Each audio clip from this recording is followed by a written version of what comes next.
ഞാൻ പോയി.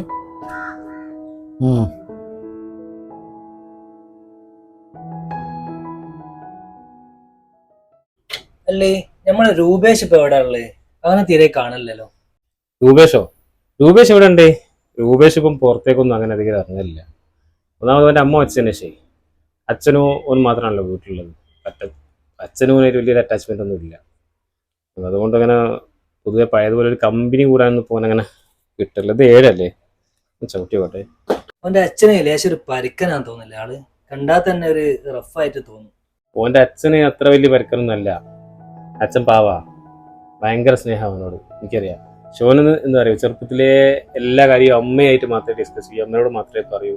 അങ്ങനെ വളർന്നുകൊണ്ട് എന്താ പറയുമോ, അച്ഛനെ മനസ്സിലാക്കാൻ അവനായില്ല. ശരിക്കും അതാ പറ്റിയത്. അത് ശരിയാ.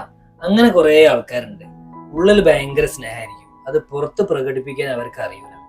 ഉള്ളിൽ എത്ര സ്നേഹം ഉണ്ടായാലും കാര്യമില്ല, അത് പുറത്ത് പ്രകടിപ്പിക്കാൻ കൂടി കഴിഞ്ഞില്ലെങ്കിലേ അതിന് വലിയ അർത്ഥമല്ലല്ലോ. എന്നാലേ ഇതെടുത്തോ, കുഴപ്പമില്ല, അത് ഇതായിക്കോട്ടെ. അതൊക്കെ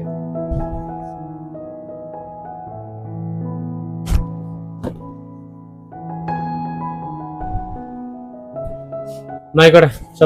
ശരി. ഓക്കെ.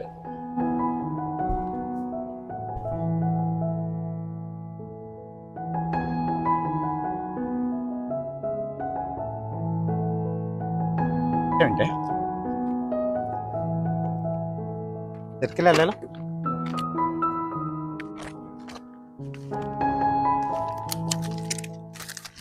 രൂപേഷിനെ അറിയോ?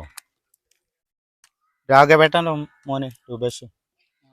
അത് ഞാൻ തന്നെ. നിങ്ങൾ തന്നെ? നിങ്ങളൊരു 8 മാസം മുമ്പ് ഒരു ഫ്രിഡ്ജ് അടവിനെടുത്തിരുന്നു. അതിൽ 4 മാസത്തോളം അതിൻ്റെ അടവ് തെറ്റിക്കെടുക്കുകയാണ്. എന്താ അടിക്കാത്ത നിങ്ങൾ? അതെ, പണിയൊന്നും ഇല്ലായിട്ടാ. കുറേ ആയി പണിയൊന്നും ഇല്ലാണ്ട് ഓരോ ബുദ്ധിമുട്ടിലായിപ്പോയി. അതുകൊണ്ട് അടിക്കാത്ത. എത്രയും പെട്ടെന്ന് അടിച്ചു തീർക്കാം. പെട്ടെന്ന് അടിച്ചു തീർത്താലേ അത് നിങ്ങൾക്ക് തന്നെയാണ് ഗുണം. നിങ്ങൾക്ക് അറിയാലോ, ഒരുപാട് പലിശ പിന്നെ നിങ്ങൾ അടിക്കേണ്ടി വരും. അപ്പം എന്തെങ്കിലും ആക്കിയിട്ട് അതൊന്ന് ക്ലോസ് ചെയ്യാൻ നോക്കി. ഞാൻ എത്രയും പെട്ടെന്ന് ക്ലിയർ ചെയ്യട്ടോ. ഓക്കെ. എന്നാൽ നിങ്ങൾ പെട്ടെന്ന് ക്ലിയർ ചെയ്തേ. കേട്ടോ.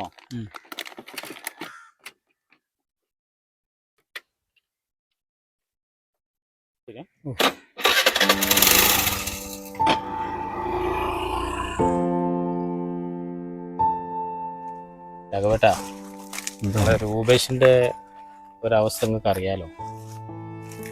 ഒക്കെ അറിയാമോ? സാമ്പത്തികമായിട്ട് പല കാര്യവും അവതാളത്തിലാണ്.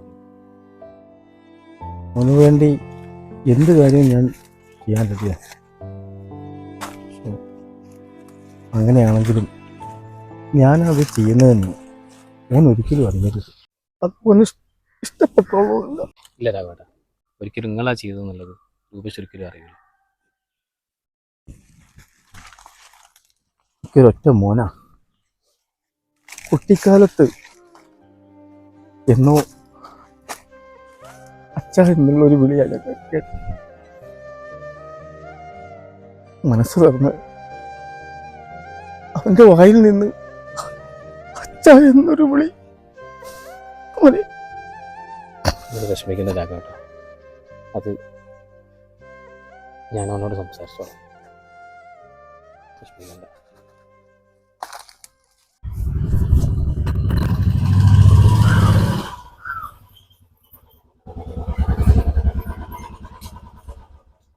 രൂപേഷിന്റെ വീടല്ലത്?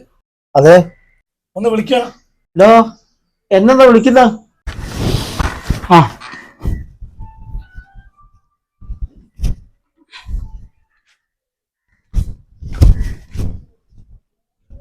നീ പൈസ വാങ്ങി പോയിട്ട് 2-3 മാസമായാലും അതിന്റെ മുതലും പലിശയും ഇല്ലാണ്ട് എന്താ എന്റെ ഉദ്ദേശം?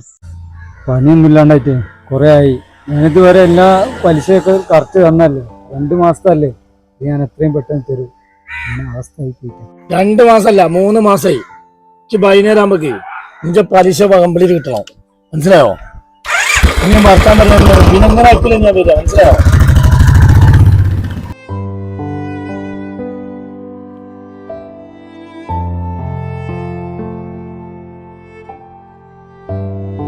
അത് ശരി, ഈ ഇവിടെ വന്ന് കിടക്കുക.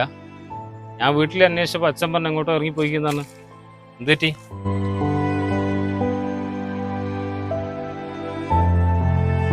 വീട്ടിലിരുന്നിട്ട് ഒരു മനസ്സമാധാനം ഇല്ലടോ. അതുകൊണ്ടാണ് ഞാൻ ഇങ്ങോട്ട് പോകുന്നത്. നമ്മുടെ പലിശക്കാരൻ വന്നില്ലേ വീട്ടില്, അച്ഛനോട് പറഞ്ഞു കാര്യങ്ങളൊക്കെ. അച്ഛനോട് എനിക്ക് കാര്യങ്ങളൊക്കെ പറഞ്ഞു. അച്ഛനെന്തെങ്കിലും സഹായിക്കാണ്.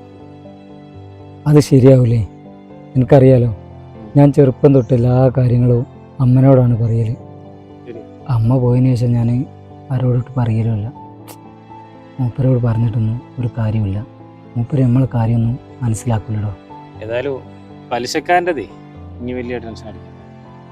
ഞാൻ വിളിച്ച് സംസാരിച്ചിട്ടുണ്ട് കാര്യം. ഇനി ഒരു സഹോദരനെ പോലെ ഞാൻ ഒരുപാട് സഹായിക്കുന്നുണ്ട്. ഇതിനൊക്കെ ഞാൻ എന്നോടെങ്ങനെ നന്ദി പറയേണ്ടത് എനിക്കറിയില്ല.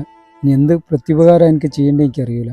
രൂപേഷേ, ഇതിനൊക്കെ നന്ദിയും കടപ്പാടും കാണിക്കേണ്ടത് എന്നോടല്ല, വേറെ ആളോടാണ്. അതാരാ? അത് വേറെ ആരുമല്ല, ഉം. എൻ്റെ അച്ഛൻ തന്നെ. അച്ഛനോ? അതെ, എല്ലാ കാര്യങ്ങളും എല്ലാ വിഷയങ്ങളും അച്ഛൻ എന്നെ വിളിക്കലും അന്വേഷിക്കലും ഉണ്ട്. പക്ഷെ അച്ഛന് ഒരു വലിയൊരു പ്രയാസം അച്ഛൻ്റെ ഉള്ളിലുണ്ട്. അതെന്താ? മനസ്സ് തുറന്ന് ഈ അച്ഛനെ അച്ഛ എന്നൊന്ന് വിളിച്ച് കേൾക്കാനുള്ള ഒരു വലിയൊരു ആഗ്രഹം അത് അച്ഛനുണ്ട്. കുട്ടിക്കാലത്ത് അച്ഛനെ അച്ഛ എന്ന് വിളിച്ചതല്ലാതെ വലുതായതിനു ശേഷം എന്നെങ്കിലും ആ മനുഷ്യനെ അച്ഛ നീ ഒന്ന് വിളിച്ചിട്ടുണ്ടോ? എടോ, ഇനിയെങ്കിലും മനസ്സ് തുറന്ന് ഒന്ന് അച്ഛാന്ന് വിളി. അച്ഛൻ്റെ മനസ്സിൻ്റെ വിങ്ങലൊന്നും മാറിക്കോളി.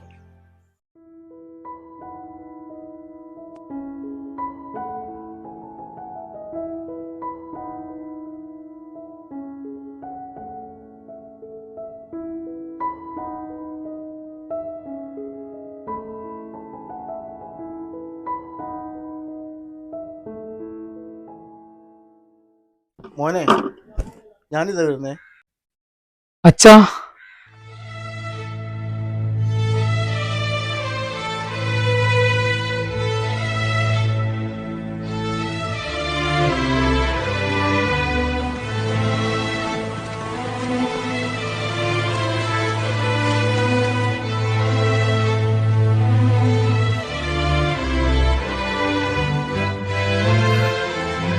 അച്ഛനോട് ക്ഷമിക്കണം.